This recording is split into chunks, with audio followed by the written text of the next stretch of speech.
Hi all, Jacob Austin here, and welcome to episode 141 of the Subcontractors Blueprint, the show where subcontractors will learn how to ensure profitability, improve cash flow, and grow their business. Today's episode is a major warning. It's all about 10 hidden dangers that are regularly buried in subcontracts by main contractors, and it's highlighting clauses that will often cost subcontractors real money, often without them knowing they're there. So, let's dig in.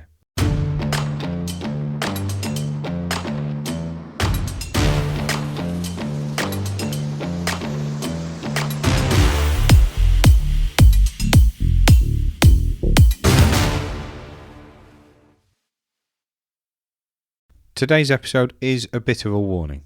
And it's for good reason, because a lot of subcontractors don't even read their subcontract before they sign it. And many that do just give it a quick skim through and move on. Some hand it to a QS who glances at the payment terms and the program dates. Some sign it because the main contractor is pushing for a start and there isn't time to do a proper review. Some sign it because the contractor's threatening not to pay them. And some sign it because they've worked with this contractor before and they're sure it'll all be fine. And that might sound harsh, but it's true. And it costs the industry an enormous amount of money every year. Money that leaves subcontractors' businesses and doesn't come back. Money that eats into their margin. And here's the thing. Sometimes even reading the subcontract isn't enough, because buried in there, between the amendments and the standard clauses, are mechanisms that some experienced commercial professionals wouldn't even flag on a first read. Provisions that the main contractor has worded very carefully so that they look routine. They sound reasonable on the surface, but then they carry a sting that you find out later when something's gone wrong on site, when the contractor's budget has run out, and when they're fishing for excuses not to pay for anything. So that's what today's episode is all about. Not just the obvious stuff, but the hidden dangers, likely provisions that appear regularly in subcontracts in different forms from different contractors that consistently catch out subcontractors at the worst possible moments. Sadly, I'm only bringing you a top 10 because the list could be absolutely huge. And importantly, as I have to point out, main contractors will vary their terms between each other, between different types of contract that they're working on, different frameworks that they're working on, and sometimes even different projects. So the safest thing for you to do is to assume that every single subcontract you receive is bespoke. So that means you've got to read it. And after listening to today's episode, you'll have some pointers of what you should be watching out for, as I run through 10 common dangers, telling you what each one is, how it operates, and what it means commercially if you miss it. So let's start at the top with danger number 1. This one sits at the top of the list because everything else flows from it. You signing it before you've read it. The subcontract is a legally binding document. The moment you execute it, whether it's a wet signature, a DocuSign, or some email confirming acceptance, you are bound by the clauses in it.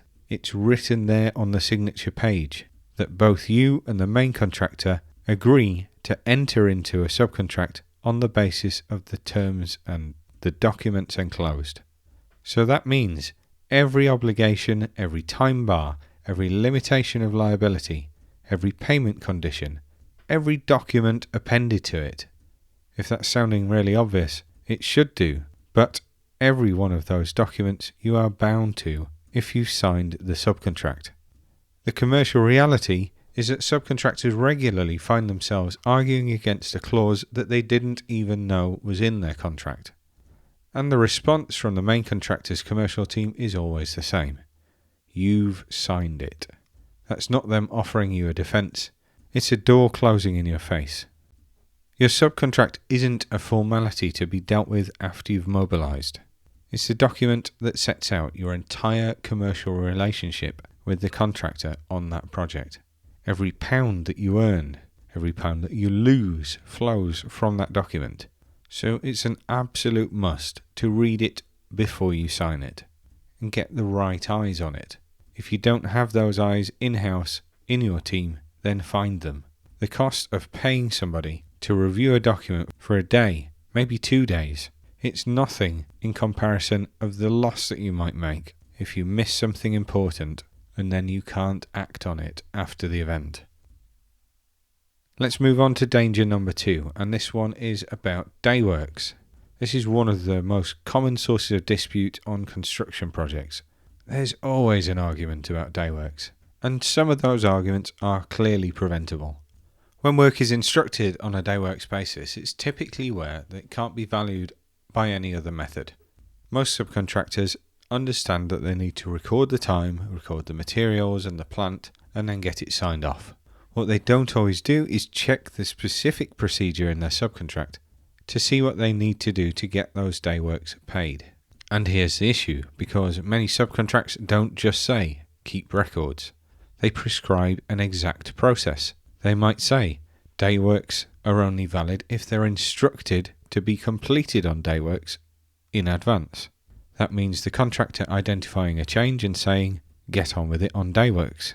Not one of your lads turning up to see the site manager with a sheet looking for a signature of 2 or 3 hours of day work that they've known nothing about before. On top of that, there's often additional procedures, including notifying the site manager that they're going to complete that day work during the course of the day, and allowing the site manager, therefore, the opportunity to come and have a look at it, so they can get an appreciation for how long is being spent doing that day work, whether they're doing any other work alongside it that needs to be taken into account.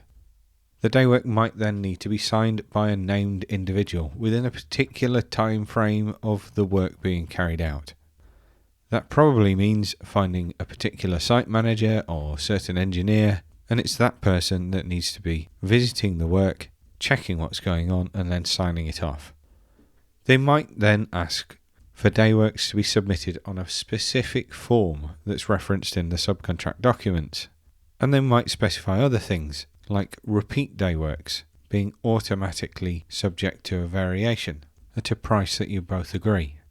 Any one of these steps, if they're in your subcontract, if you miss them, and the main contractor then has contractual grounds to reject your day work out of hand. Not reduce it, reject it. The work might well have been done, labour paid for, materials bought, and you're missing out on payment because you've not followed a procedure. The commercial lesson here is simple. Before any work is carried out, know what to do in order to get paid. Who signs, when you submit, what form, what accompanying documentation. Build that process into your site manager's book of procedures from day one, and you're golden. This is a simple one that you can establish at your pre-start meeting, whilst you're all sat around the table, whilst everything's still looking rosy on the job. If you forget about it, you're probably forgetting some profit along with it. Let's move on to danger number 3, which is time bars on variations and loss and expense. This one arguably runs hand in hand with day works, but it goes much wider, because a time bar is a contractual provision that says if you don't notify this event within a specified period, then you lose the entitlement. Not partially, not subject to negotiation. Gone. Lost. Time bars appear in a lot of subcontracts. They're one of the fundamental principles of NEC subcontracts, and they're so effective that main contractors have built them into JCT-style subcontracts as well. They apply to variation instructions, meaning if you carry out varied work without notifying properly, in time, sometimes beforehand, if that's what your subcontract says, then you may have no entitlement to additional payment. They can also apply to loss and expense claims, meaning disruption, prolongation, and increased costs arising from events outside your control.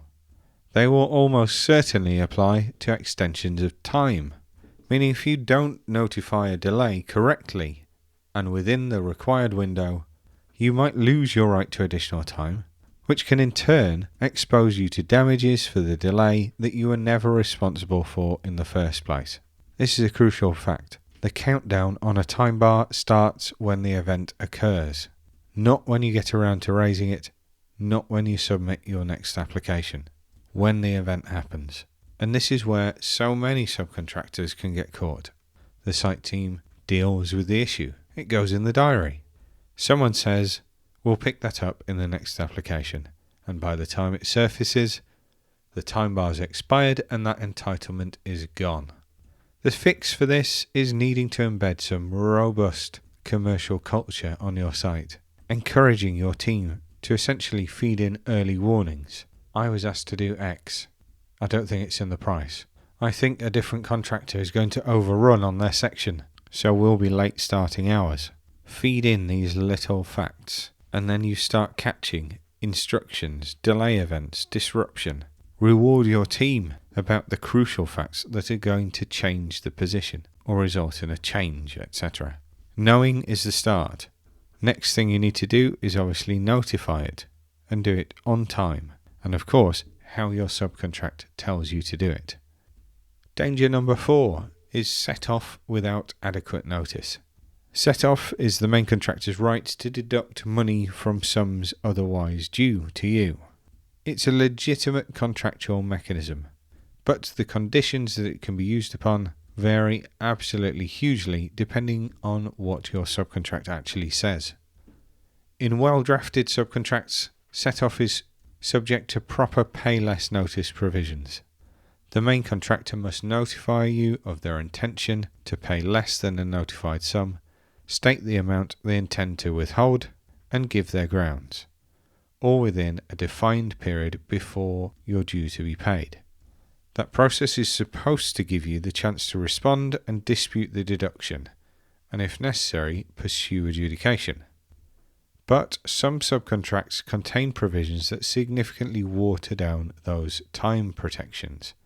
They give the main contractor wide rights to set off against any alleged breach, any ongoing claim, any contracharge, with minimal notice requirements.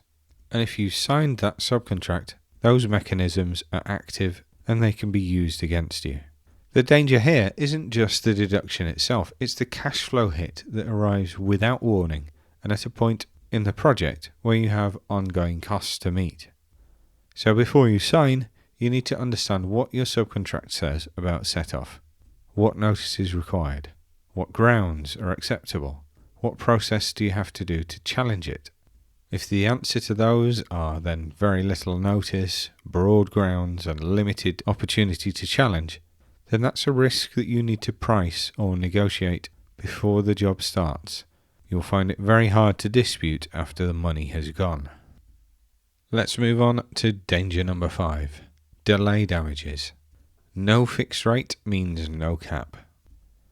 Most people in construction are familiar with liquidated and ascertained damages, LADs, a fixed rate usually expressed as a sum per day or per week that the employer deducts from the main contractor for delays to completion. The principle is that the loss that the client would incur for their inability to inhabit the building is calculated in advance, the rate is fixed, and everybody knows where they stand. And that is actually a good thing. These have historically been subject to arguments because employers often sought for those damages to be punitive, large sums of money way beyond the cost of not taking that building. So the first principle is they have to be a genuine pre-estimate of the loss incurred.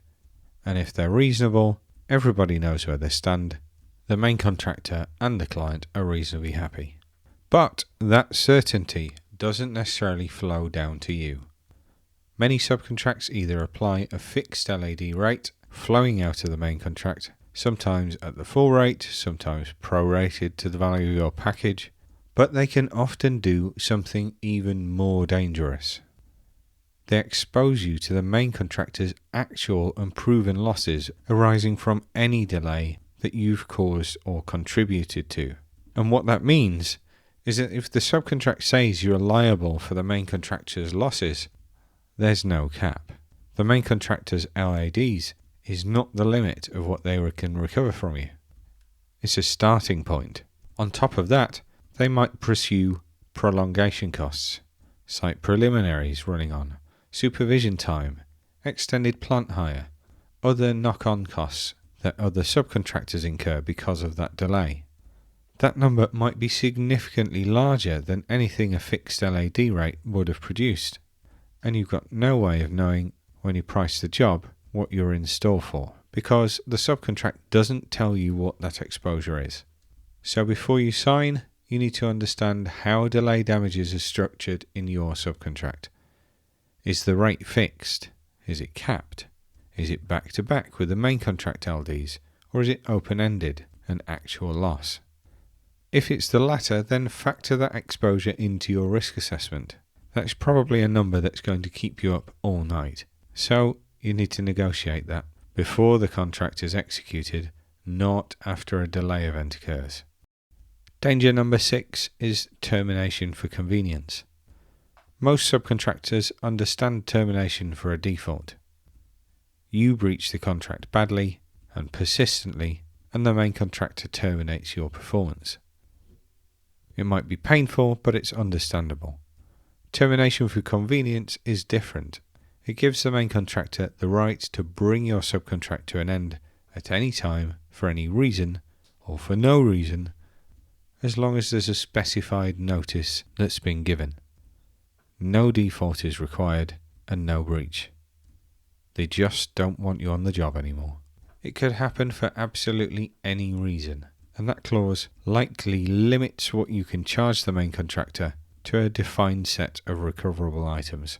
And what will probably hurt you is that those items are usually watered down and heavily limited to include things like the work that you've already done, the materials that you've got on site, and certain costs like demobilization that you would incur as a consequence of termination.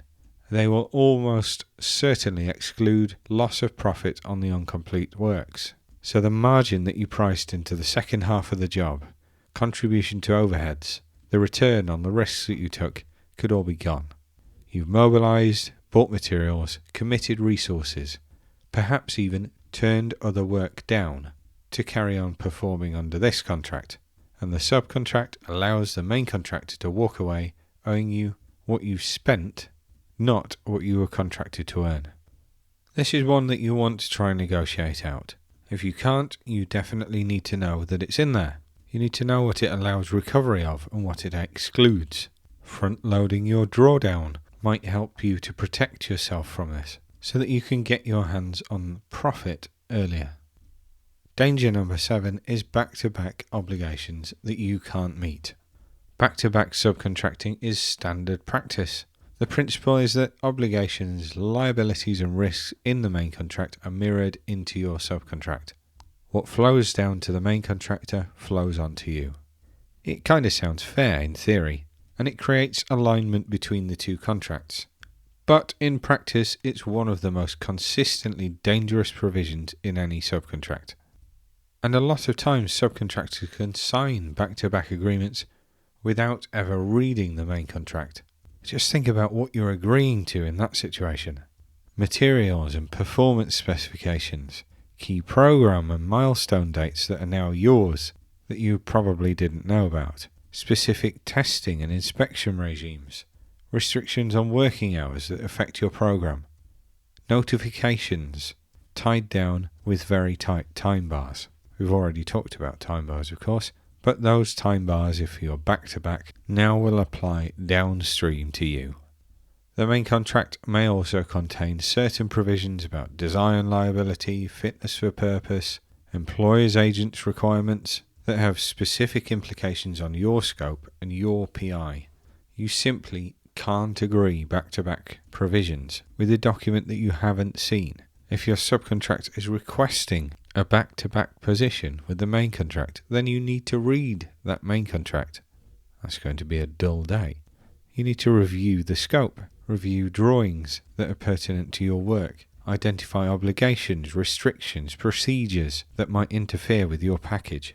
If there are any differences, shortfalls in the design that you're being asked to complete against that client's design, you would potentially be on the hook for them if you sign up to a back-to-back position. If there are provisions as well that you can't meet, you need to negotiate them out.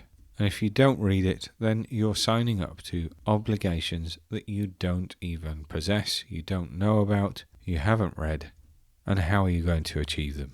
Sensibly, you can't. But if you sign up to that subcontract, you're agreeing that you can. So you need to be really careful about that one.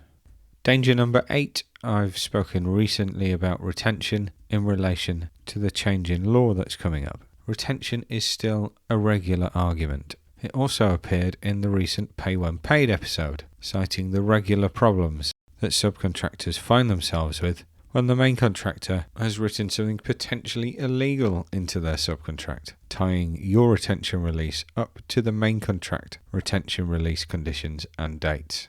Some subcontracts can do some baffling other things, like tying retention up to the main contract final account settlement. That process can take years, and in some cases, they might tie your retention to the rectification of all defects under the main contract, including those caused by other trades. That means your retention is being held as security for the entire job, not just your scope. In reality, the main contractor during that time is just using your money, avoiding a slither of interest on their revolving credit limit. And of course, if the main contractor becomes insolvent before it's released, the retention is unsecured and you're an unsecured creditor. Before you sign, understand exactly what triggers retention release. Challenge it if it doesn't sound like it's directly related to your work. If it's linked to anything outside your control, then it's a commercial risk that you've got to price into the job. Or try and negotiate a long stop date if you can. If you absolutely can't change the clause, then at least understand what you're agreeing to and manage your cash flow expectations in the same fashion. Danger number 9 is the final account time bar. We mentioned time bars on variations and loss and expense earlier. This danger is a repeat of that, but only kicking in at the end of the job, because many subcontracts contain a provision requiring you to submit a final account within a defined period after practical completion of your work. That period might be 4 weeks, it might be 8 weeks, it could be 3 months. The consequence of missing it varies from subcontract to subcontract, but in some cases, the drafting is clear that any entitlement above and beyond sums previously applied for and certified is forfeit if the final account isn't submitted on time. So think about what that means in practice. You've got outstanding variations that you might have even notified, but you've never claimed for, you've never valued. Maybe you've had your hat out for loss and expense, and the contractor's been sympathetic with you and agreed something in principle, but you've never claimed it, you've never quantified it. And on top of that, you've got day works that went in during a busy period, and they haven't been formally signed off and incorporated. You could have built up a big commercial entitlement that isn't part of your application on a running basis. And all of that commercial entitlement can disappear if the final account isn't submitted how your subcontracts tells you to. When site teams demobilise, attention moves to the next project. The QS, on the meantime, is probably working 3 jobs, has got one eye on the next job, and the final account on this one is just something that can slip the mind. It gets pushed back. Maybe for good reason. Maybe there's a really lucrative job that you're pricing and you're focused on winning it. But if you've forgotten your final account and there's a time bar clause in your subcontract, by the time you submit it, that window could have gone. Now, whether those provisions could be overturned by a judge might actually vary depending on the specific drafting of your subcontract terms, and that's worth thinking about, and it might be worth verifying if you've missed the window. But the reality is, it's cheaper, it's faster, it's better for your cash flow not to have to go to an adjudicator to settle your final account. So if there is a time bar, treat that as a hard deadline, not just an administrative goal or a nice to have. Put it in your calendar, put it on a program. Build your final account as the project goes. Be ready so that you can meet that date. Final danger, number 10, is dispute resolution clauses that work against you. Adjudication is your statutory right under the Construction Act that I seem to be mentioning every week at the moment. For construction contracts, you have the right to refer a dispute to adjudication at any time. That right can't be taken away by contract, but it can be made significantly harder to exercise. Some subcontracts insert internal escalation requirements before adjudication is permitted, be that senior management meetings, mediation attempts, and formal dispute notice periods. All of these things can eat into the time available before you need to have your referral prepared and submitted to the adjudicator. Some subcontracts impose predetermined splits on the cost of the fees. Some restrict the types of dispute that can be referred, or attempt to require disputes to be referred to a named adjudicator or named nominating body that might not be appropriate for your dispute. None of these provisions necessarily strip you of your statutory right, but they can make exercising that right slower, more expensive, more complicated by the main contractor's design. This is one to read, to understand, see what internal steps are required before you can adjudicate according to the subcontract. Or you simply strike these clauses out and say you'll stick with the Construction Act, thank you very much. The common theme with all of these dangers is timing. Subcontractors getting caught out because they engage with the subcontract too late. The document is signed before it's read. The time bar expires before the commercial team gets involved. The day work procedure isn't understood until the first sheet comes back rejected, or the final account deadline passing before anybody's checked when it was. There's also a confidence problem, because experienced site teams and QSs sometimes assume that they know what a standard subcontract looks like. They assume the form is the standard form. The amendments are minor, and those assumptions contain real hidden dangers, because it's in those amendments, in the special conditions, in the appendices that look like admin detail, that the real amendments with hard commercial consequences are hiding. The reality is that no two subcontracts are exactly the same, so you have to read every one. And ultimately, that's how you protect yourself from the dangers of a contract as a subcontractor. You read that document before you sign it. All of it. Not just the payment terms and the program, the conditions, the appendices, the documents listed as contract documents. If you don't have the main contract and the subcontract ties you to some of the performance criteria, you need to ask for it before you can sign up to that. You have a right to know what you're agreeing to, because that subcontract is binding from the moment you execute it. Ignorance of a certain clause or a certain specification that you didn't know about is not a defence, and it's not going to get you far in front of an adjudicator. You also need to connect your site team to your commercial processes. That means potentially staff doing the work need to know what the day work procedure is. Certainly your supervisor does. They also need to know what notification requirements are, because ultimately commercial risk on a construction project is found out about on site, not just in the office. And if your site team or the people doing the work aren't communicating those issues back to somebody that can notify them, you're always going to leave money on the table. These things don't have to be complex, but they require discipline, and that discipline pays for itself. Every time a time bar doesn't expire because somebody's flagged the issues straight away on the day it happened. So you've got your variation paid for. You've got your extension of time because you are able to notify on time. And now I'm going to wrap things up there today for this week's episode. My mission with this podcast is to help the million SME contractors working out there in our industry. So if you've taken some value away from today's show, then I really need your help to share the show and help pass that value on to somebody else who'd benefit from hearing it, so I can help as many people as possible. And thanks for tuning in. If you like what you've heard and you want to learn more, then you can find us at www.subcontractorsblueprint.uk. And we're on all your favourite socials, again at Subcontractors Blueprint. And remember, miss the contract detail and the commercial risk falls on you. Thanks all. I've been Jacob Austin, and you've been awesome.